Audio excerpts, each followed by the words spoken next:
Hola, ¿qué tal chicos? Muy buenas tardes. Vamos a dar inicio a nuestra clase de teoría económica. Espero hayan tenido un excelente día. Esta sería nuestra segunda clase y en base a nuestro temario vamos a ver ahora el punto 2, que es teoría económica, y el punto 3, los sistemas históricos de organización económica y las torrentes económicas.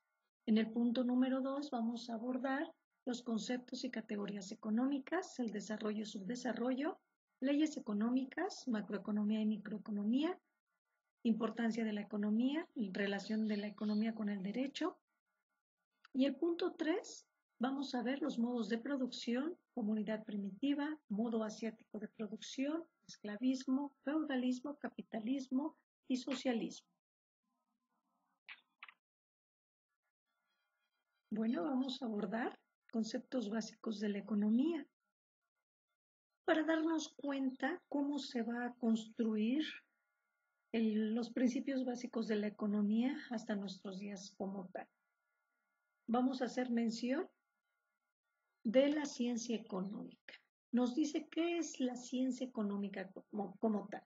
Bueno, la economía como ciencia social estudia cómo las sociedades utilizan sus recursos escasos para satisfacer todas sus necesidades ilimitadas.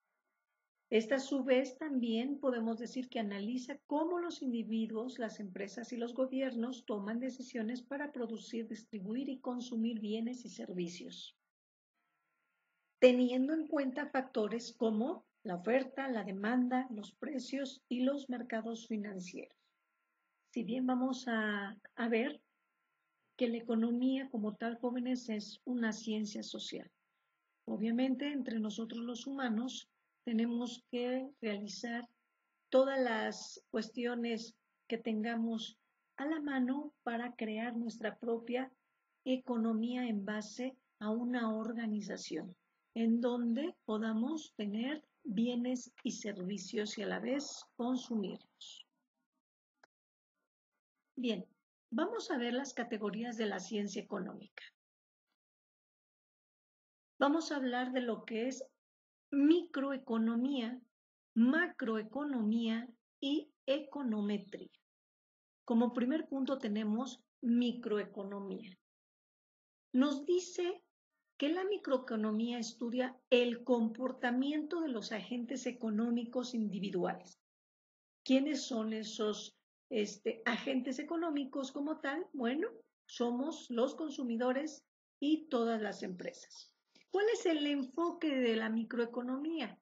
Bueno, lleva un análisis de mercados, oferta y demanda, precios, competencias y eficiencia en la asignación de recursos.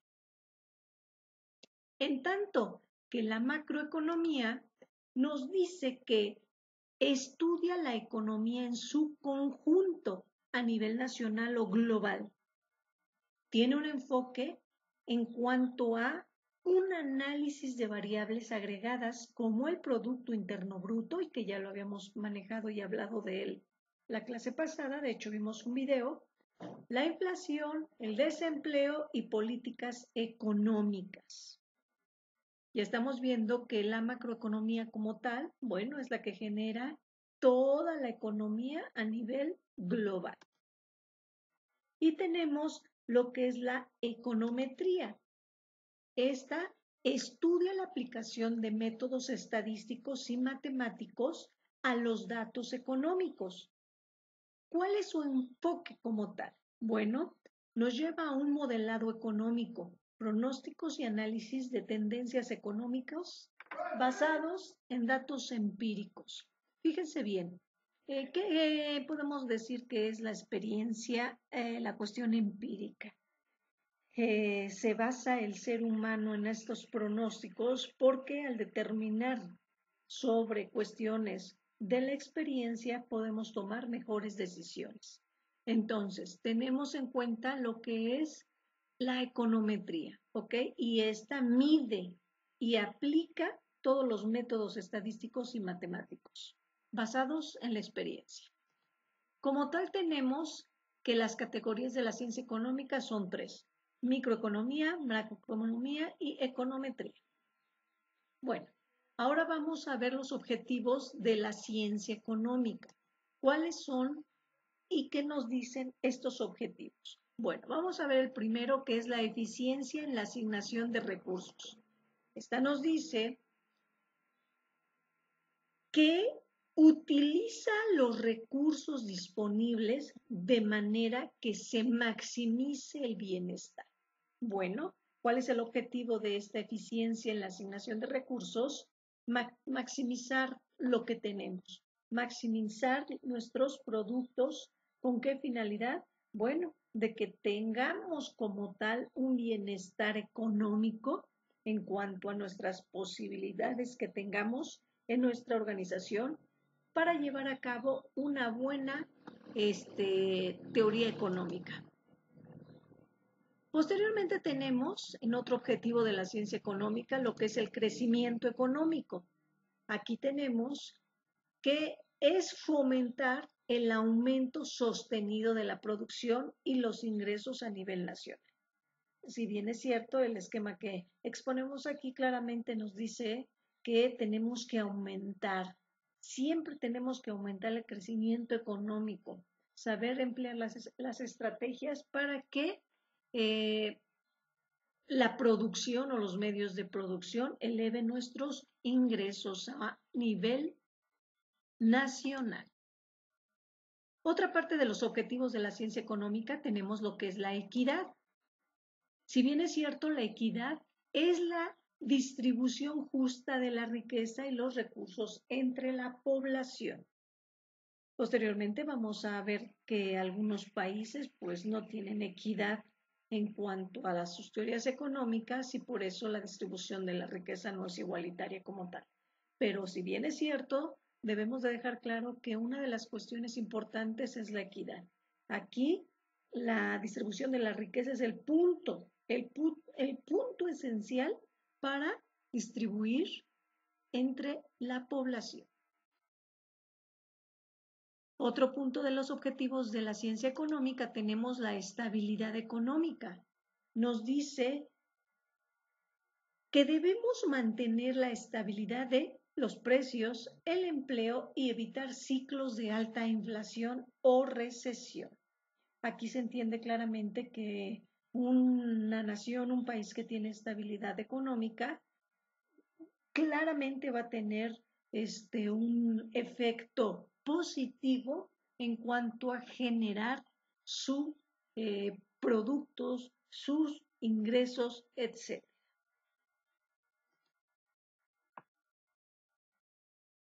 Y otro punto muy importante en los objetivos, tenemos el desarrollo. Brevemente diremos que el desarrollo es mejorar el nivel de vida y reducir las desigualdades económicas y sociales. ¿Qué vemos en común en todos estos objetivos de la ciencia económica? Bueno, que tenemos que llevar a cabo un desarrollo sostenido y elevado de nuestros productos para tener buenos ingresos. Que un objetivo importante y no menos que otro es que debemos de tener equidad.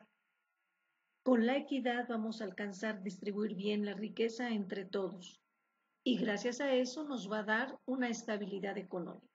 Si observamos estos objetivos de la ciencia económica, son muy efectivos, pero desgraciadamente con los pasos de la vida del mismo hombre, pues ha distribuido la riqueza en formas completamente diferentes a lo que nos dice claramente los objetivos de esta ciencia. Bueno, ahora bien, vamos a ver la relación con otras disciplinas. Aquí tenemos con la sociología. ¿Qué relación tiene la economía con la sociología? Bueno, que ésta estudia cómo las estructuras sociales, las instituciones y los comportamientos sociales influyen en las decisiones económicas. Si bien es cierto, todo se basa en estructuras sociales, pero también debemos de saber exactamente cuáles deben de ser nuestras decisiones económicas para tener unos ingresos justos en cuanto a la distribución de la riqueza. Otra relación con otra disciplina muy importante es con la ciencia política. Esta nos dice que se basa en analizar cómo las políticas públicas, las decisiones gubernamentales y el sistema político afectan la economía. Si bien es cierto, podemos poner en nuestro país muchos ejemplos cuando hay un déficit en nuestra economía, pues en lugar de llevarnos a una alza de producción, pues nos lleva a una inflación como tal. ¿Por qué? Porque pues gastamos más de lo que podemos tener en nuestro Banco Nacional de México. Otra relación con otra disciplina es con la estadística. Esta nos dice que se utiliza para recolectar, analizar e interpretar datos económicos, especialmente en econometría. Ya lo estábamos viendo exactamente, como tal, pues son todas las cuestiones estadísticas y las matemáticas que se aplican para que genere una inversión en todo lo que es nuestras cuestiones económicas, ya sea microeconomía o macroeconomía, a través de las cuestiones empíricas. Tenemos también otra relación con otra disciplina que es la psicología. Esta nos dice que es ayudar a entender el comportamiento de los consumidores y la toma de decisiones influyendo en la microeconomía. ¿Por qué la microeconomía? Bueno, porque al final de cuentas nosotros somos quienes tenemos el punto de venta para poder generar una economía estable. Es decir, con la psicología detectan exactamente nuestros comportamientos y en base a ellos nos dice claramente que se pueden tomar decisiones. Y al tomar decisiones económicas, ¿qué nos dicen o qué nos refieren? Bueno, influye en nuestra economía. Por eso, de alguna otra manera, se basa esto en la toma de decisiones como tal. Otra muy importante relación con otra disciplina es con la historia. Aquí nos dice que permite entender cómo los eventos históricos han modelado las estructuras económicas actuales. Si bien es cierto, podemos decir aquí en este punto que la historia está para no repetirse, eso nos queda claro, ¿verdad? Esta ciencia que estudia el pasado del hombre, pero el punto es para que no se repita. Pero ¿qué pasa si nuestra economía tiene buenos ingresos y elevó la cuestión per cápita?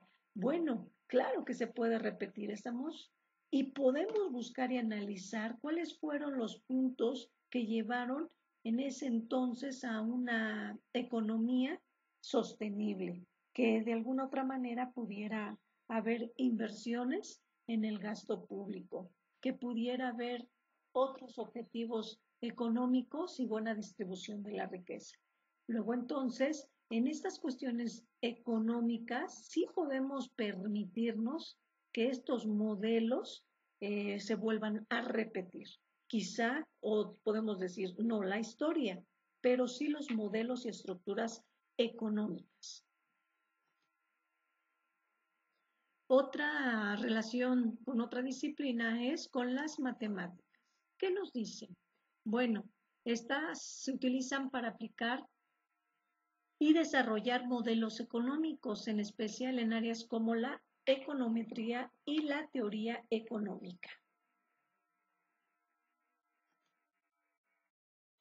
Posteriormente vamos a ver la importancia de la relación con el derecho, pero es en específico, vamos a tener el apartado para que nos demos cuenta cuál es esa relación en cuanto a la cuestión jurídica. Si bien es cierto, podemos abarcar rápidamente que tiene todas las cuestiones normativas que nos llevan a regular los procesos económicos para su aplicación.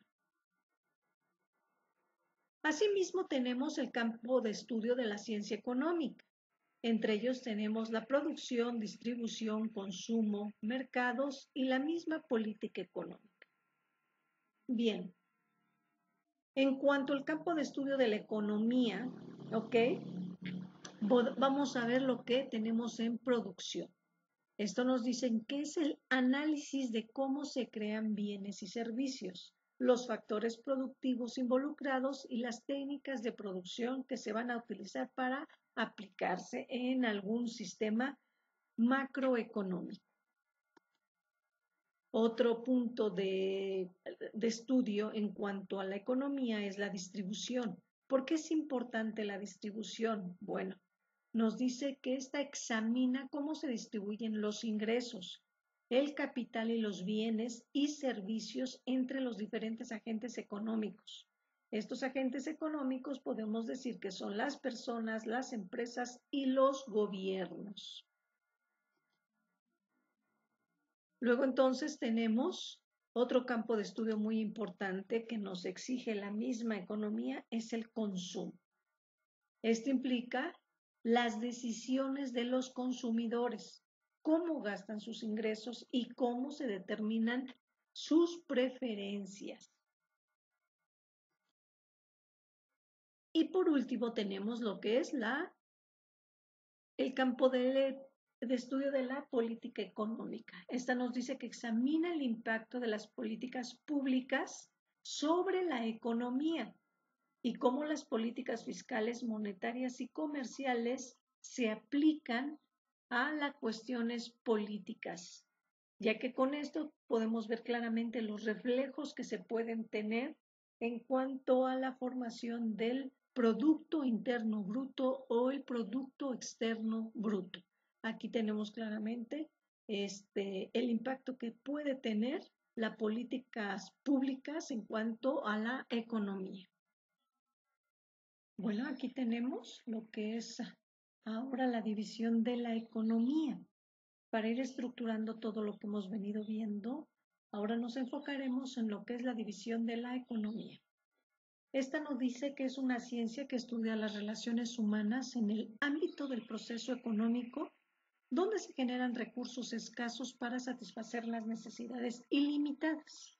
Y estas se dividen en dos: economía positiva y economía normativa. Fíjense muy bien, la economía positiva como tal es toda aquella que estudia los sucesos, hechos económicos y la realidad objetiva. Entonces, ¿qué estudia la economía positiva? Lo que es el hecho económico que está pasando actualmente. Ejemplo, ahorita con la guerra que hay en Medio Oriente, que es un hecho real, ¿va a afectar el hecho económico? Sí. ¿Va a trascender este suceso? Sí. ¿Por qué? Porque va a desajustar obviamente la economía pública de los países del mundo. Aunque no estemos involucrados, la economía de alguna otra manera jala estas partituras económicas y nos involucra como tal. Y una vez que nosotros estamos involucrados, pues obviamente nuestra realidad es que van a venir carencias económicas como tal. Entonces, para aprender esto de la división de la economía, se divide en dos: la economía positiva y normativa. Entonces, la economía positiva es la que estudia la realidad objetiva. Estamos hablando lo que es, como ya exponemos en ejemplo. Entonces, la economía normativa, ¿qué es? Bueno, vamos a decir que esta estudia la realidad subjetiva, o sea, lo que debería ser. Ejemplo, si retomamos el mismo ejemplo de la guerra ahorita en Medio Oriente, la que está en Irak, Israel, ¿qué podemos abarcar y mencionar de esto? Bueno, podemos decir que no es nuestra guerra. Esa es una realidad subjetiva, más sin embargo, desgraciadamente, como afecta toda la cuestión del petróleo, pues encarecen los precios, los productos, algunos también escasean y da como respuesta un alza de precios. Entonces, la economía normativa, aunque esté bien regulada, nuestra realidad es que es subjetiva, ya que lo que debería ser, desgraciadamente por una guerra, tenemos que aplicar otras cuestiones económicas para que no se vea afectada nuestra economía en nuestro país. Economía positiva es objetiva, economía normativa es subjetiva.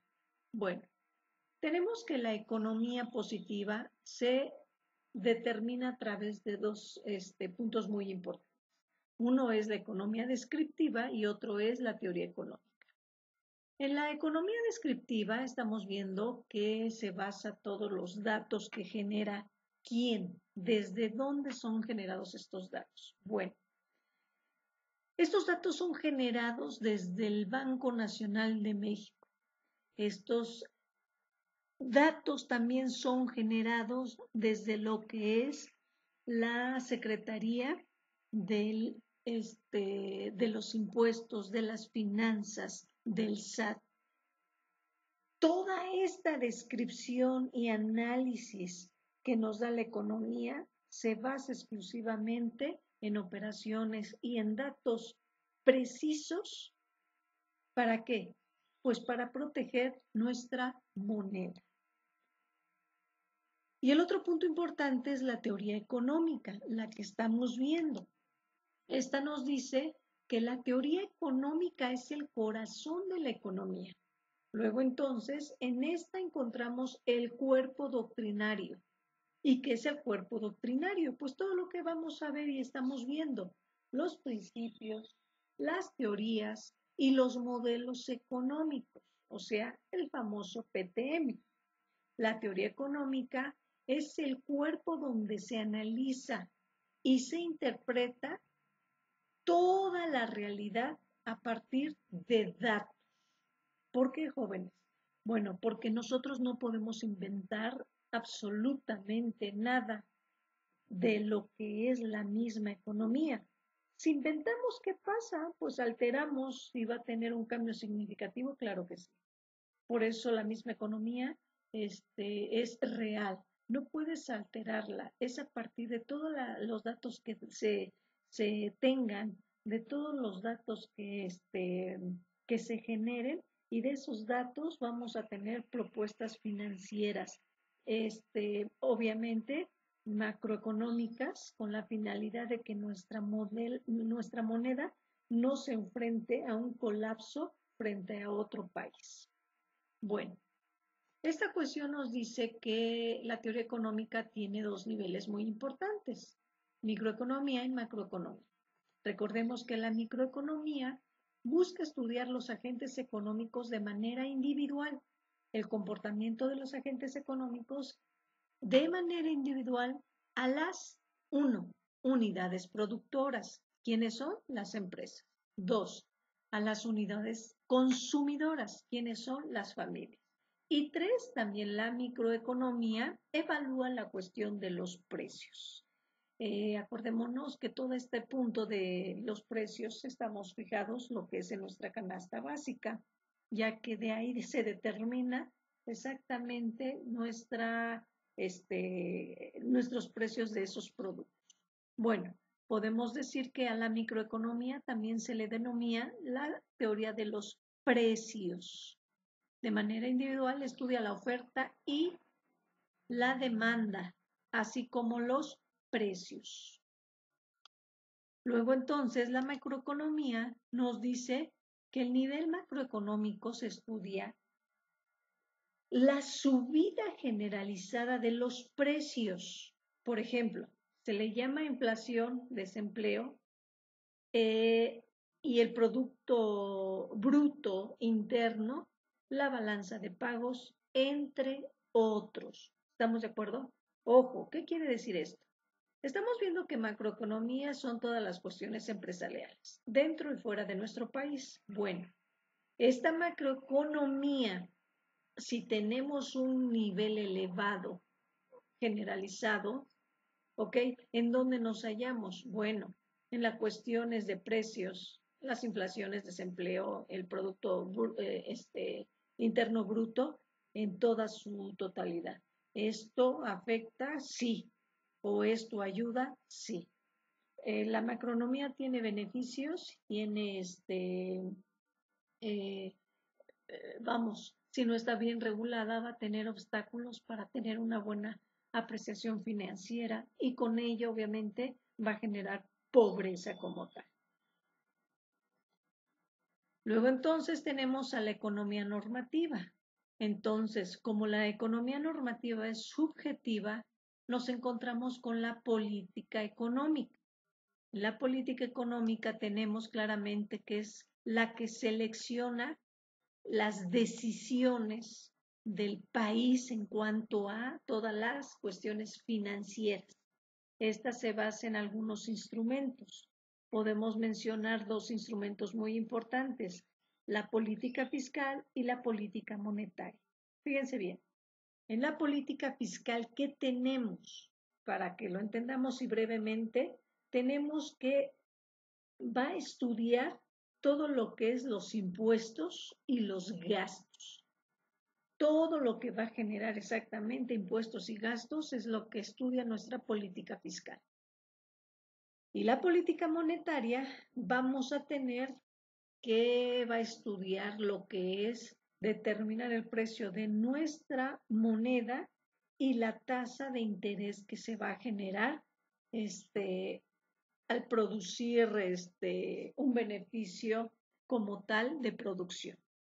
Entonces, tenemos que la política económica va a argumentarse claramente a través de cuestiones que se encarguen exactamente al estudio de la misma. Y nos encontramos obviamente inmersos en la cuestión política, ya que ella se determina la base de lo que va a ser nuestra política fiscal y nuestra política monetaria. Bueno, ahora vamos a ver lo que es el derecho económico internacional, así como también vamos a explicar un tanto del derecho económico mexicano. Bueno, vamos a decir que el derecho económico internacional es normar las relaciones económicas entre estados y otras entidades internacionales, además de promover la cooperación entre los diferentes sujetos económicos a nivel internacional. ¿Tienen una injerencia? Sí. ¿Cuál es esta?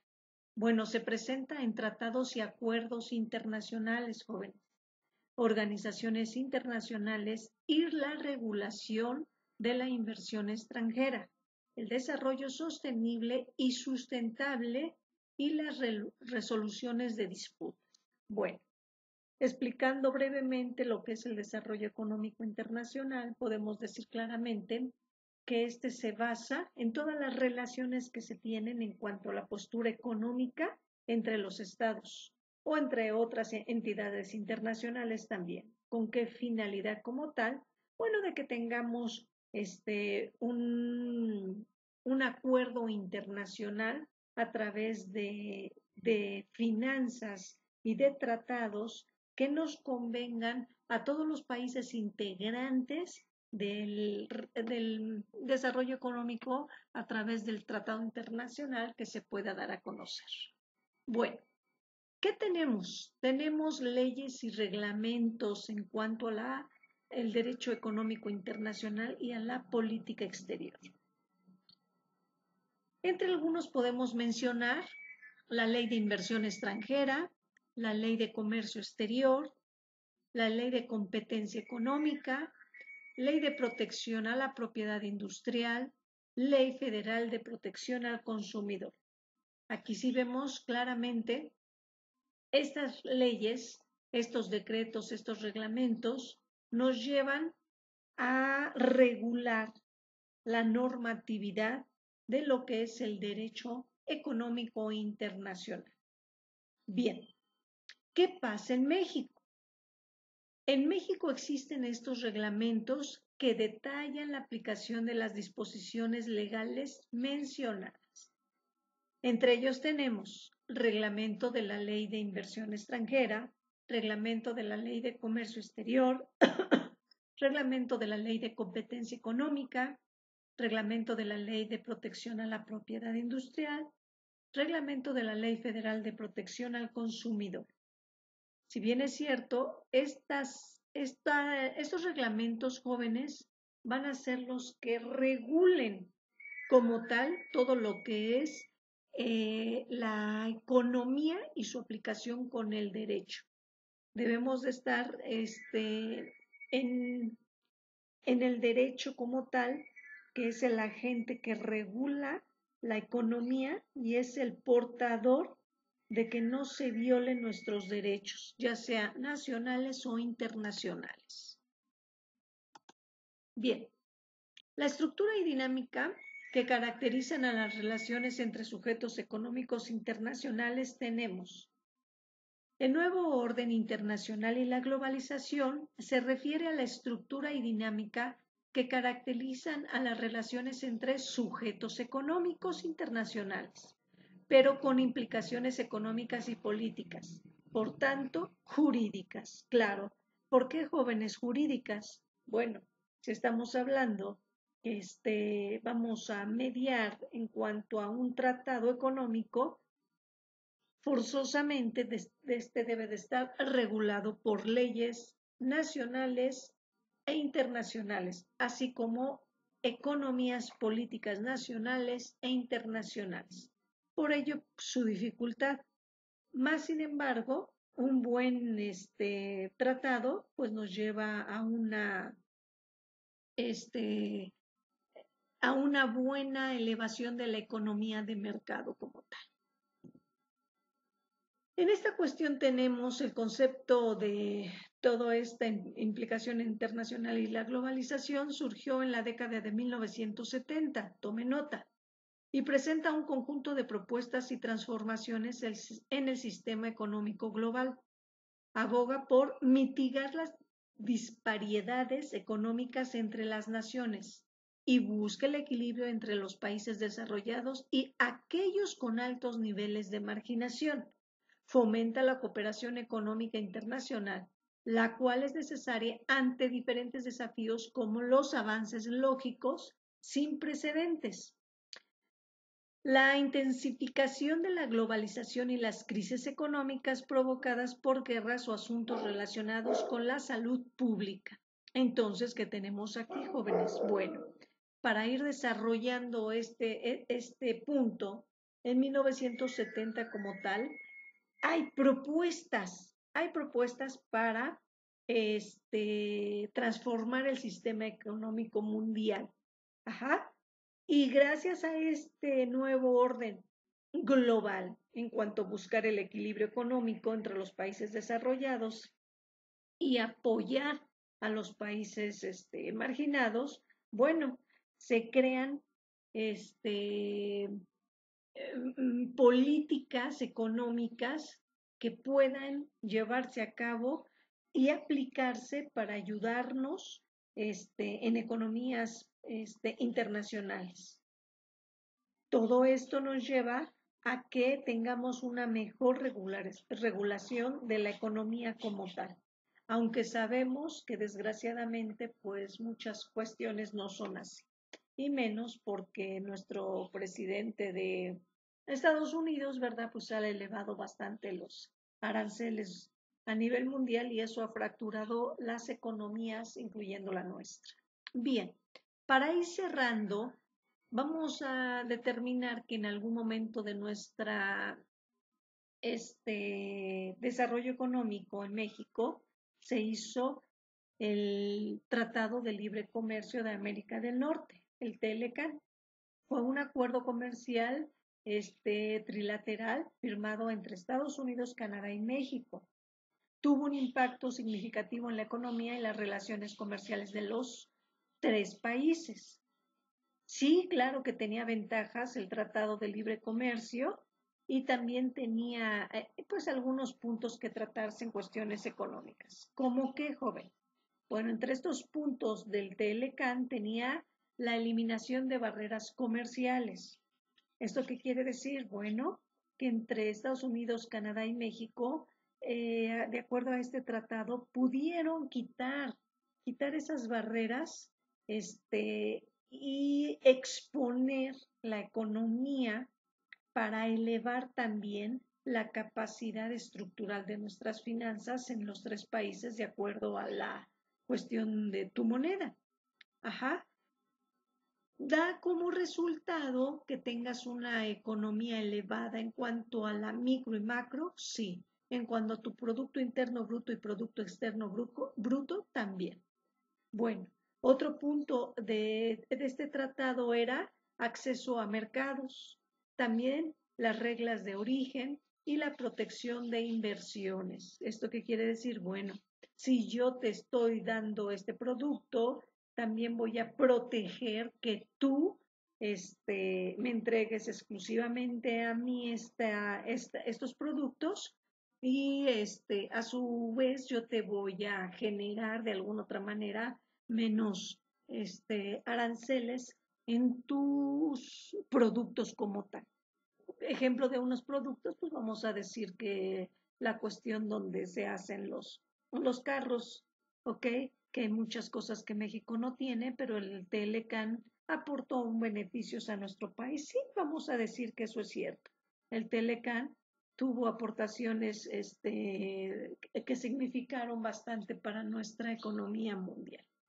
Bueno, si ustedes pueden darse cuenta, el derecho económico internacional tiene que ver con la teoría política, claro que sí, porque esto nos lleva a una regularización de nuestro desarrollo, a una equidad y a una economía más justa como tal.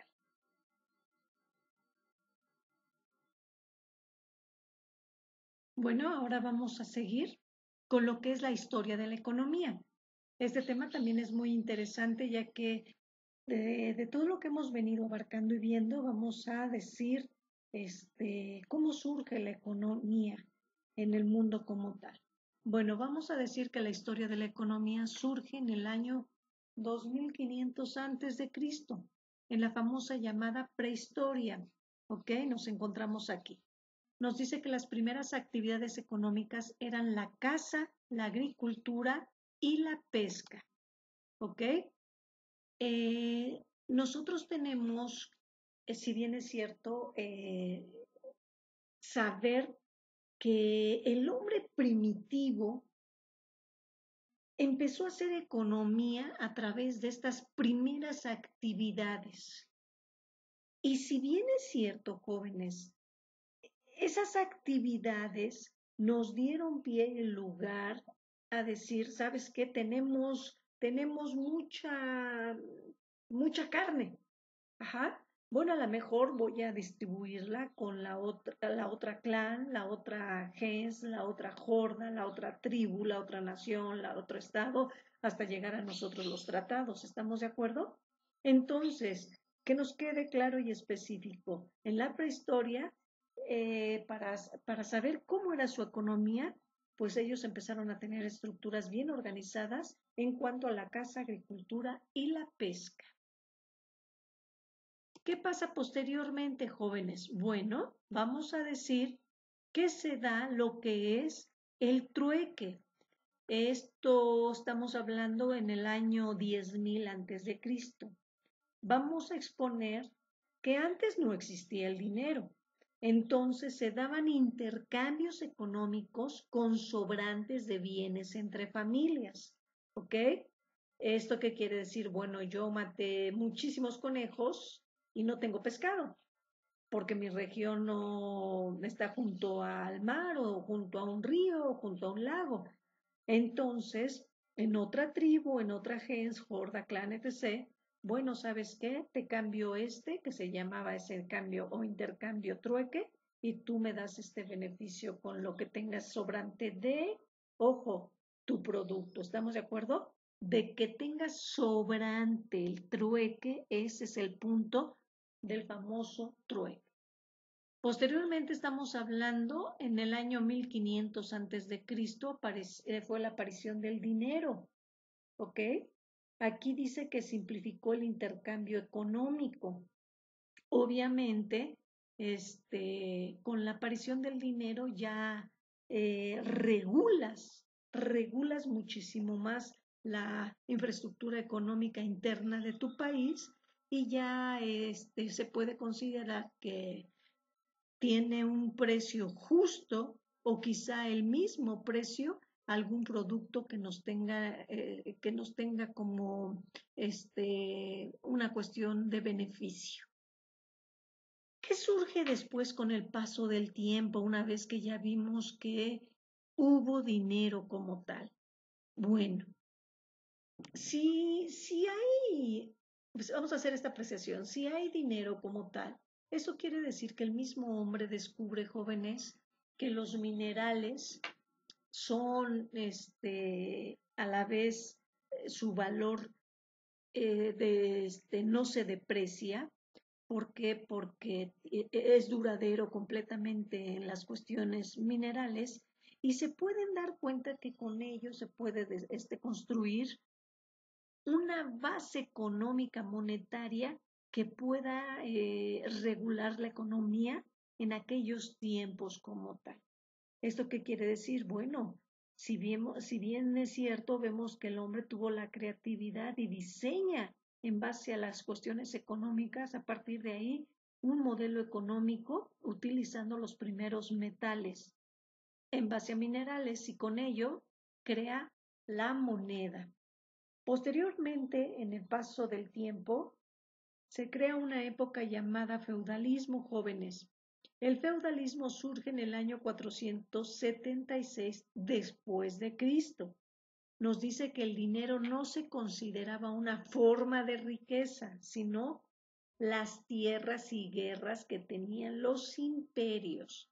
Bien, aquí si observamos como tal, en la época del feudalismo, jóvenes, sabemos claramente que las tierras era lo que predominaba la economía en esa época de señores feudales y determinaba el punto de tener un buen, vamos, cimiento, no importa que yo penetre a tu país de acuerdo a una guerra. Ajá, eso era lo que imperaba en el feudalismo como tal. La riqueza estaba en las guerras y en la posesión de las tierras. Ok, otro punto importante, estamos hablando de la aparición de los burgueses. Esto sucede en el año 1000 después de Cristo. Aquí, ¿qué tenemos? Bueno, se hacían cambios económicos basados en el dinero gracias a comerciantes y artesanos. Bueno, surge como tal, jóvenes, la burguesía. La burguesía es una clase social que se encontraba adinerada en aquellos tiempos. Estos burgueses pudieron empezar a construir pequeñas microempresas, microfábricas, donde utilizaban como tal a, a los comerciantes, donde utilizaban a los artesanos. Y con ello, ajá, obviamente, esta producción que se vino a productos que empiezan a surgir en masa, pues se consolida como tal una base de ganancia a través de una moneda. Bien, posteriormente en el año 1700 después de Cristo, surgen las revoluciones burguesas. Estas revoluciones burguesas hicieron que el comercio fuera libre, sin la necesidad de normas estrictas dadas por la nobleza. ¿Qué quiere decir? Que a los señores burgueses se les respetó y ellos pudieron empezar a generar el dinero que quisieran. El rey, la nobleza, no se metía para nada, no les imponía como tal una ley que no los dejara vender sus productos. Más sin embargo, al contrario, como no les determinaba ninguna norma, pues ellos cada vez se hicieron mucho más y mucho más y mucho más ricos. Bien, posteriormente, en el año de 1900 después de Cristo, jóvenes, surge el capitalismo y el comunismo. Gracias a las revoluciones se crearon dos sistemas económicos más conocidos, ¿ok? Bien, estos sistemas son muy conocidos. De hecho, nosotros nos basamos en uno que es el capitalismo. ¿Estamos?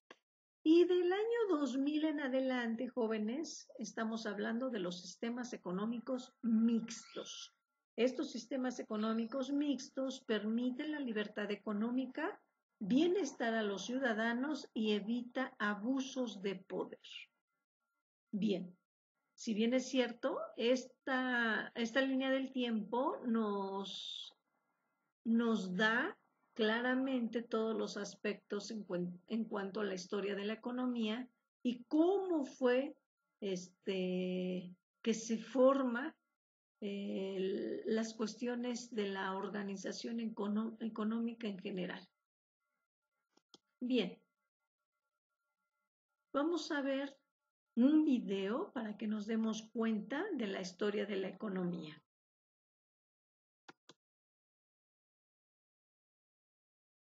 La economía es tan antigua como nosotros, porque desde que los primeros homínidos comenzaron a obtener recursos de la naturaleza transformándolos ante sus propias necesidades, ya estaban realizando una actividad económica. Al principio eran cosas muy simples: cazar, recolectar, intercambiar. Pero con el paso de los miles y miles de años, las actividades económicas se fueron haciendo más y más sofisticadas. Vayamos ahí, al comienzo de todo. Al principio, como decíamos, las actividades económicas se basaban simplemente en cazar y recolectar. Algún tiempo más adelante, mucho más en realidad, los seres humanos comenzaron a plantar y pastorear. Todo ello era la prehistoria. Y por aquel entonces no existía el dinero, pues todos los intercambios económicos se hacían mediante el intercambio, es decir, el trueque. Unos intercambios basados en excedentes, es decir, aquello que sobraba a familias, que podía ser, por ejemplo, caza, recolección o artículos realizados por algunos artesanos. Un poco más adelante, con la aparición de la metalurgia y la especialización del trabajo, estos intercambios se hicieron cada vez más difíciles de llevar a cabo. O si no, ¿cuántos peces valen una vaca? ¿Y en época de carestía de pesca? ¿Y si lo que yo quiero son gallinas y mi vecino solo puede ofrecerme vasijas de cerámica?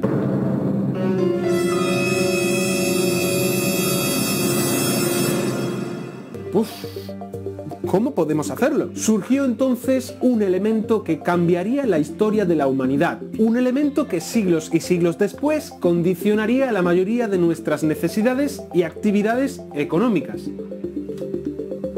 Esto, el dinero. El último cacahuete saturado de la sal y el aceite de sus desaparecidos hermanos. Alguien ha encestado. ¡Ay! Esto pincha y esto está pringoso. Esto se mueve. Oh, $20. Yo quería mi cacahuete. Con eso puedes comprar muchos cacahuetes. Dime cómo. El dinero puede intercambiarse por bienes y servicios. El dinero fue una manera de simplificar los intercambios usando un tercer elemento valioso que estaría en medio de los intercambios. Para ello, el que vende cerdos le podía dar, por ejemplo, este elemento al que vendía cerámica, para que éste fuese, con ese dinero, al granjero que vendía gallinas. Desde hace siglos, la cultura occidental lleva usando el metal como dinero. De hecho, nuestras monedas lo siguen siendo, ¿no? El metal era algo valioso, sobre todo el oro y la plata, y ese valor era el único requisito para que usemos ese material como medio de intercambio. ¿Pero siempre ha sido un metal? Pues no. Por ejemplo, en otras sociedades se ha usado multitud de materiales como moneda de intercambio. En Mesoamérica usaban el cacao. En África, por ejemplo, usaban conchas. E incluso el Imperio Romano, a pesar de usar el metal como moneda principal, también usaba la sal. Sí, sal, para pagar a sus trabajadores como dinero. De ahí viene de hecho la palabra salario. Pero a pesar de la aparición del dinero, todavía faltaba mucho tiempo para que este fuese el elemento principal de la economía. Porque durante la Edad Antigua y la Edad Media, el principal elemento de riqueza no era el dinero, sino la tierra. Con las culturas egipcia, griega y romana, además, el sistema esclavista constituyó la principal fuente para obtener esa riqueza, pues la principal riqueza provenía del trabajo de los esclavos en la agricultura. La guerra también se consideraba a sí mismo como una fuente de riqueza, debido a las conquistas y también al aprovisionamiento de esclavos como mano de obra barata que se obtenía. El derrumbamiento del Imperio Romano, que ya lo habréis estudiado anteriormente, ¿no?, llevó a otro gran cambio en la economía. El concepto de imperio protector con sus fronteras bien definidas se vino abajo y los campesinos principales generadores de riqueza se mudaron al castillo más cercano para protegerse de las hordas invasoras y saqueadoras. Esto es a lo que llamamos feudalismo, donde ya no existía esclavos propiamente, sino vasallos que trabajaban las tierras. ¿Te suena? ¿No? No es sino a finales de la Edad Media cuando comienza a surgir una nueva producción de riqueza ajena al trabajo de la tierra. A partir del siglo XI el peligro de las invasiones comenzó a cesar. Las ciudades empezaron a crecer fuera de las murallas y el comercio se reactivó.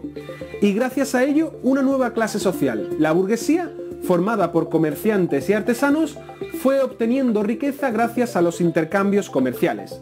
Era una riqueza basada en el dinero, que obtenían, como decíamos, gracias a los intercambios y no a la obtención de la tierra. Con el tiempo, esta burguesía fue haciéndose más poderosa económicamente, hasta que empezó a demandar el poder político, que hasta entonces seguía en manos de la nobleza y de la realeza, quienes poseían, como ya sabes, la tierra. Esta burguesía demandaba, sobre todo, libertad para poder comerciar sin tener que estar sujeta a las férreas normas marcadas por la nobleza y los reinos. Es entonces cuando protagonizan, a partir del siglo XVIII, una serie de revoluciones burguesas, la más famosa, la Revolución Francesa, que décadas después llevará a la burguesía de los principales países del mundo al más alto poder político y económico. Todo ello coincide además con la llamada Revolución Industrial, donde una serie de avances técnicos y productivos revolucionaron el modo en que se obtenía materias primas y se fabricaban productos. Así nacieron las fábricas, nuevas fuentes de energía e innovaciones como el ferrocarril, los coches o los electrodomésticos. Todo ello lo podrás ver en detalle en este vídeo que te pongo aquí y en los demás siguientes sobre la Revolución Industrial. Las revoluciones burguesas y la Revolución Industrial dieron alas a la burguesía, que estaba on fire. Ello hizo que los burgueses creasen, una vez en el poder, un sistema económico que beneficiase por encima de todo la libertad para comerciar y para desarrollar actividades económicas, que era aquello que habían demandado siempre, donde el mercado, es decir, la oferta y la demanda de productos, decidiese qué y cuándo se debía producir, y no alguien, como un rey, que impusiese los precios, la producción o el consumo. Eso es a lo que llamamos precisamente economía de mercado o capitalismo. En el capitalismo, la economía la protagonizan las empresas privadas, que limitan la influencia del Estado a establecer simplemente unas normas que permitan el correcto funcionamiento del sistema y la redistribución de parte de la riqueza obtenida. Aún así, al principio, como podrás imaginar, este sistema económico no estaba regulado, lo que llevó a graves problemas como desigualdades o a situaciones de abuso entre los empresarios y los obreros que trabajaban en las fábricas,